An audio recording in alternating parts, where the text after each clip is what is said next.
अस्सलाम वालेकुम। आप सबको मालूम है कि बहरिया टाउन कराची का केस रीओपन हो चुका है। सुप्रीम कोर्ट में हेयरिंग्स चल रही हैं और एक ऐसा मोड़ आ रहा है जो बहरिया टाउन कराची के लिए बहुत ख़तरनाक हो सकता है। मेरे ख्याल में मलक रियाज साहब को होश के नाखून लेने चाहिए, अपने फ़ैसलों पर नज़रसानी करनी चाहिए और इस प्रोजेक्ट को बचाना चाहिए।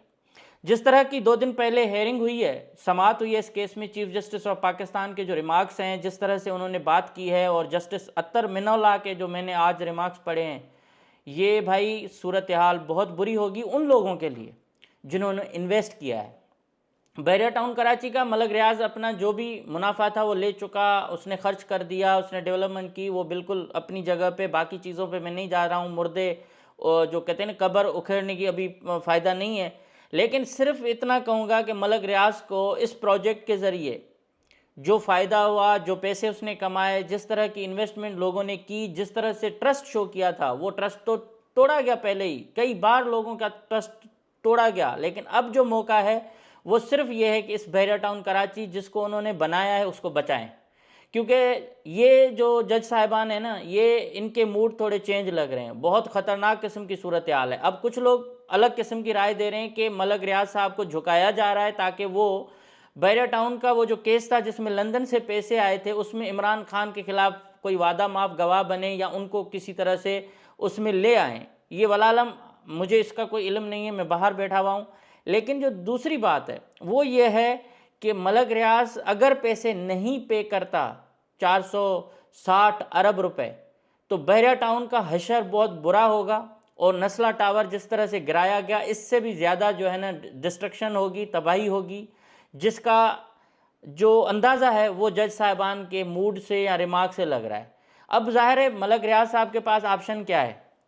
यही ऑप्शन है कि भाई आपने रजामंदी दिखाई थी सुप्रीम कोर्ट ऑफ पाकिस्तान में, आपने कहा था कि मैं पैसे देने के लिए तैयार हूँ, और इसमें आम बंदों का क्या कसूर है?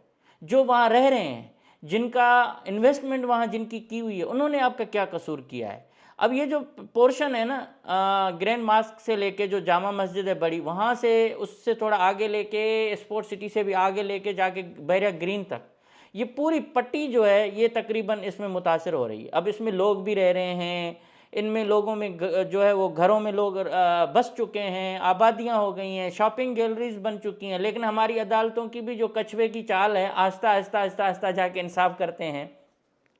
उसकी वजह से क्या होता है कि बिल्डर कब्ज़ा करता है, पहले ज़मीनों पर तामीरात शुरू कर देता है और गरीब लोग अदालतों में भटकते हैं, पहले सेशन कोर्ट में जाते हैं, फिर हाई कोर्ट में जाते हैं और फिर सुप्रीम कोर्ट तक जाते हैं, तो उम्र उनकी 60 साल हो जाती है। मतलब अंधेरा हो जाता है। भाई सिस्टम ऐसा होना चाहिए, अगर कोई अर्जेंट मैटर है तो उस अर्जेंट मैटर को इतने टाइम के अंदर आप हल करें ताकि जो बिल्डर हैं या जो बासर लोग हैं उनको इतना तो मौका न मिले ना कि वो शुरू होते हैं एक गेट से और 50 किलोमीटर अंदर पहुंच जाते हैं, तब जाके कानून जागता है कि हाँ ये गलत हुआ है। आप सुप्रीम कोर्ट ऑफ पाकिस्तान के जज साहिबान को भी ये सोचना चाहिए कि बहरिया टाउन सिर्फ अकेले बंदे के बस की बात नहीं है कि इसने बनाया है या उन्होंने कब्जा किया है। इसके अंदर जितने भी लोग थे, उस वक्त की रेवेन्यू के अफसरान थे, एमडीए के अफसरान थे, जो गवर्नमेंट ऑफ सिंध के उस वक्त चीफ मिनिस्टर साहिबान थे, रेवेन्यू के वजीर थे, सबको आप उस जकड़ में ले आएँ, फिर इंसाफ के तकाजे पूरे होंगे। हर 2-3 महीने के बाद DG Sindh building control authority तब्दील होता है, अलग पैसे दे के आता है, वो 4-5-6 करोड़ रुपए दे के, और फिर 20-25 करोड़ रुपए कमा के चला जाता है, फिर तीसरा आता है, फिर चौथा आता है। ये रेल पेल लगी हुई है सिंध के अंदर। मैं चीफ जस्टिस ऑफ पाकिस्तान काजी फायजी साहब को मोदबाना गुजारिश करता हूँ कि आप सिंध के अंदर कमीशन बिठाएं कि किस तरह से बड़े बड़े जो महकमे हैं उनके अफसरान को किस तरह से मिसयूज़ किया गया है। कोई एक ऐसा अफसर नहीं है जिसके खिलाफ नेब का रेफरेंस नहीं है, कोई ऐसा अफसर नहीं है जिसने करप्शन नहीं की हो, और कोई ऐसा अफसर नहीं है जिनके बच्चे बैरून मुल्क में बैठे हुए न हों। सबके सब अरबों रुपए कमा के भाग जाते हैं, और हमारे जो कुछ इदारे हैं उनको मुर्गियों की तरह पालते हैं और फिर उनसे काम लेके उनको फिर गिरफ्तार करवाते हैं या फिर उनको भगा देते हैं। इसमें एक उस वक्त के जो सेक्रेटरी थे साकिब सुमरो, किस तरह से उनको कराची एयरपोर्ट से फरार कराया गया। हैरत होगी, उस बंदे के पास कुछ भी नहीं था, स्टैंप तक नहीं लगा एग्जिट का, उनको जहाज में डायरेक्ट जाके बिठाया गया। किसने बिठाया? इंक्वायरी होनी चाहिए। जिस कराची एयरपोर्ट से कोई निकल नहीं सकता, वहाँ से साकिब सुमरो फरार हो जाता है, वहाँ से ये काका डीजी जो थे वो फरार हो जाते हैं। आज वो वापस आए हैं, तो उनको क्यों वो वापस आए हैं? मंजूर काका, ये सब के सब अफसरान उस वक्त के, उसके बाद सिर्फ मलक रियाज अकेला क्यों? उनके समय जितने भी लोग हैं, अफसरान हैं, जिन्होंने गलत काम किए हैं, जिन्होंने अख्तियारात का नाजायज़ इस्तेमाल किया है, वो चाहे चीफ मिनिस्टर हो, चाहे मिनिस्टर हो, चाहे एडवाइज़र हो, चाहे डीजी हो, चाहे पुलिस का अफसर हो, चाहे एक सिपाही हो, उन सब को मेरे ख्याल में अदालत जब तक सज़ा नहीं देगी ये मामला नहीं सुधरेगा। कराची से लेके जामशोरों तक तमाम ज़मीनें कब्ज़ा हो चुकी हैं। डीएचए वाले भाई अलग अपना गाना बना रहे हैं, बैरिया टाउन का अलग मामला चल रहा है। मलिर एक्सप्रेस वे की वहाँ वे की कहानी जो है वो भी बड़ी इंटरेस्टिंग है। उस मलिर एक्सप्रेस वे को बनाने का क्या मकसद था, किस तरह क्यों बनाया जा रहा है, वो भी आप देखें। और उसका जो एक एमडी जो एमडी रखा गया है, सॉरी प्रोजेक्ट डायरेक्टर, वो प्रोजेक्ट डायरेक्टर 2008 से लेकर या 2008 से लेकर पीपल्स पार्टी ने उसको मुर्गी की तरह पाला है। कराची के तमाम अरबों खरबों रुपए के प्रोजेक्ट वो सिर्फ एक ही सुमरो साहब जो हैं चलाते हुए आ रहे हैं। उस बंदे को रिटायरमेंट के बावजूद, जो सुप्रीम कोर्ट का जो फैसला है कि कोई रिटायर अफसर नहीं लगेगा, उनको रिटायरमेंट के बावजूद पीडी लगाया गया इस प्रोजेक्ट का। कोई है कानून? कोई सिंध के अंदर भाई मजाक लगाया हुआ है। हम बोलते हैं हमारी जो दुश्मनियां बनी हुई हैं ये कोई इस तरह से नहीं है कोई हमारी उनके साथ है। मैं आपको इस शख्स के बारे में बताता हूँ, न्याज सुमरो। इनकी इंक्वायरी होनी चाहिए न्याज सुमरो की कि इसमें कौन से सुरखाब के पर लगे हुए हैं। लोकल गवर्नमेंट के जो सेक्रेटरी रहे, कोई इनको हटाने के लिए तैयार नहीं था। पूरा टेन्योर इसने 5 उंगलियां घी वाली पोस्टिंगें ली। आज रिटायरमेंट के बावजूद पीडी मलिर एक्सप्रेस वे लगे हुए हैं। क्यों? क्या कोई अहल अफसर इनको नहीं मिलता? ये सारी सिंध के अंदर जो गंगा बही है ना करप्शन की, उसमें कोई अकेला मलक रियाज या अकेला और कोई बंदा नहीं है। इनको तो जो जितनी ज़मीन लेनी है जरदारी ग्रुप से ले लें आप, बस सिंध बेच दो, सिंध की ज़मीनें बेच दो, सिंध के लोगों को जेलों में डालो, लेकिन इनका काम चलता रहे। तो मलक रियाज साहब को भी अब सोचना चाहिए कि कब तक अपने कांधे इस्तेमाल करेंगे, कब तक लोगों को तकलीफ देंगे, कब तक एतमाद लोगों का तोड़ते रहेंगे। आपने जिस तरह से अनाउंसमेंट की थी, लोगों ने आंखें बंद करके अपनी इन्वेस्टमेंट की, और आज ये सूरत हाल हो गई है। जो सुप्रीम कोर्ट के रिमार्क्स हैं, मैं आपको पढ़ के बताता हूँ सुप्रीम कोर्ट ने क्या कहा है। सुप्रीम कोर्ट ऑफ पाकिस्तान के जजों ने जो इनको कहा है कि भाई सुप्रीम कोर्ट ने एक तो ये हुक्म दे दिया कि जितनी ज़मीन बैरिया टाउन के कब्ज़े में उसकी सर्वे होगी, ठीक है। उसमें सबसे बड़ी बात यह कर दी कि जो पिटिशनर है महमूद अख्तर नकवी, उनको भी उन्होंने मेंबर बना दिया, शामिल कर दिया। मतलब एक सूरत हाल आप इससे अंदाज़ा करो कि कहाँ जा सकती है सूरत हाल। फिर जस्टिस अत्तर मिनल्लाह ने कहा है कि अब इन्होंने मलक रियाज के वकील को कि अपने क्लाइंट को कहें जो सुप्रीम कोर्ट ऑफ पाकिस्तान का फैसला था उस पर अमल करें, वरना ऐसी मिसाल बनाएंगे कि फिर याद रखा जाएगा। मतलब ऐसी मिसाल कि चीफ जस्टिस जाहिर है सुप्रीम कोर्ट एक ऐसा बड़ा फैसला दे सकती है। अब इसमें मैं आपको पढ़ के बताता हूँ कि मेरे पता नहीं समझ में आता कि यार इतना अरबों खरबों का प्रोजेक्ट है, उसको आपने इतना मतलब काम किया, सारी चीज़ों से निकलते निकलते आके आपके अबली पूंछ फंसी है, तो उसमें आप मलक रियाज साहब कह रहे मैं पैसे नहीं दे सकता। और इसमें आम गरीब बंदे का क्या कसूर है जिसने वहाँ घर लिया है, जिसने कराची की प्रॉपर्टियाँ बेची हैं, अब कल उनके ऊपर बिल्डोज़र चलें।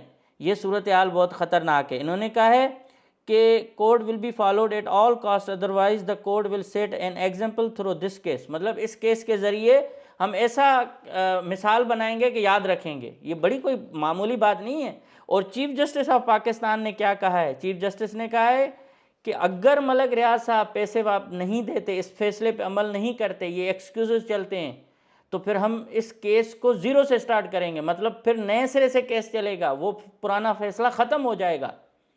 ये कभी नहीं होता कि एक चीफ जस्टिस जाए तो दूसरा चीफ जस्टिस उसके केस को ख़त्म करे, लेकिन क्यों कि मलक रियाज साहब इस फैसले पर अमल नहीं कर रहे।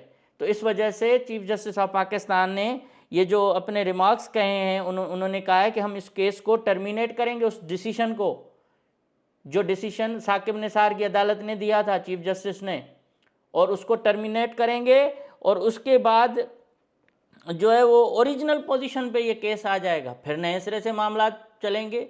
वो डॉलर पता नहीं कहाँ से कहाँ तक चला जाएगा, हर चीज़ें। अब तो मलक रियाज साहब को फ़ायदा है कि पहले बहुत ज़्यादा डॉलर देने होते थे, अब उससे भी कम दे सकते हैं, पोजीशन तो वही है। आप प्राइस देखेंगे, अगर नया फैसला आएगा तो वो तो 1800 अरब तक चला जाएगा मामला, या फिर मलियामेट कर देंगे। तो इन चीज़ों से मुझे जो लग रहा है कि जो चीफ़ जस्टिस ऑफ पाकिस्तान हैं वो बहुत सीरियस हैं, बहुत इस मामले में लग रहे हैं। मैं उनको भी रिक्वेस्ट करता हूं कि चीफ जस्टिस साहब, जो लोग वहां रह रहे हैं उनका कसूर नहीं है, जिनका कसूर है उनको करें। और इस प्रोजेक्ट जिसको दायर है, जिसकी बुनियाद गलत रखी गई या जिसका जो भी मसला है उसको हल करने वाले वही लोग हैं जो आप जिनको बुला रहे हैं। लेकिन जिन लोगों के बच्चे हैं, जिन लोग घरों में रह रहे हैं, जिनके बिजली के बिल पे कर रहे हैं, यूटिलिटी के बिल पे कर रहे हैं, वहाँ बैठ के अपना एक ज़िंदगी पुरसुकून गुजारने के लिए गए थे, ये तो नौसत जान छोड़ने के लिए तैयार नहीं है। हर आए दिन कोई ना कोई मसला। ये सारी नौसत में वही कह रहा हूँ ना, जो रिटायर्ड लोग बिठाए हैं उनकी वजह से है।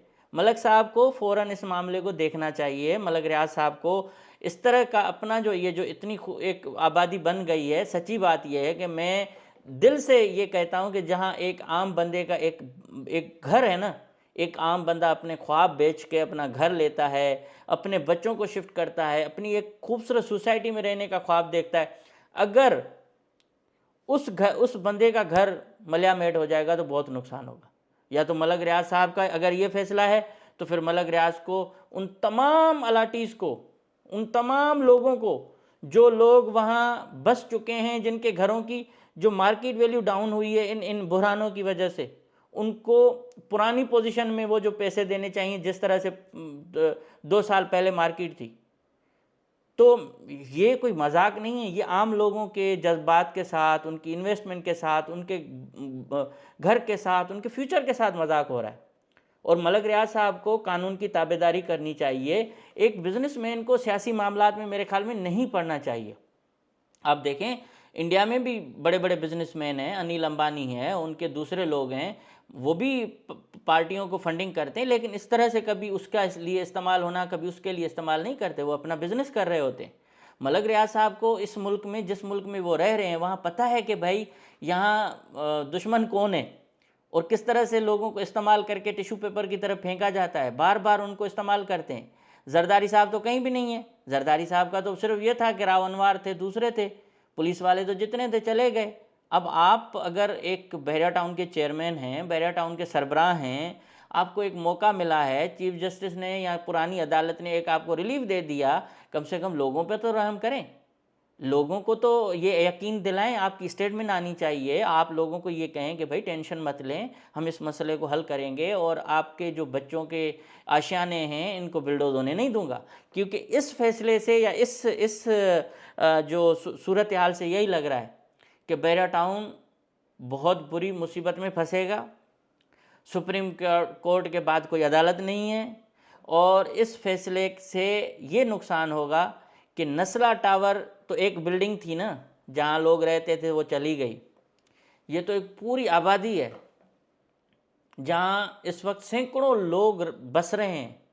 अगर वहाँ कल बिल्डोज़र चला, वहाँ कोई और इदारे ने अगर कब्ज़ा कर दिया, वहाँ कोई और सूरत हाल पैदा हो गई, तो फिर बहरिया टाउन का तो मलियामेट हो जाएगा, जो अल्लाह न करे। हम तो यही दुआ कर रहे हैं कि मलक रियाज साहब को होश के नाखून लेने चाहिए, उनको सोचना चाहिए कि इतने बुहरानों से इस प्रोजेक्ट को कम से कम निकाल के एक दफ़ा जान छुड़ाएं, लोगों को एक पीस ऑफ माइंड दें, उनको सुकून दें कि भाई आप अभी आंखें बंद करके करें।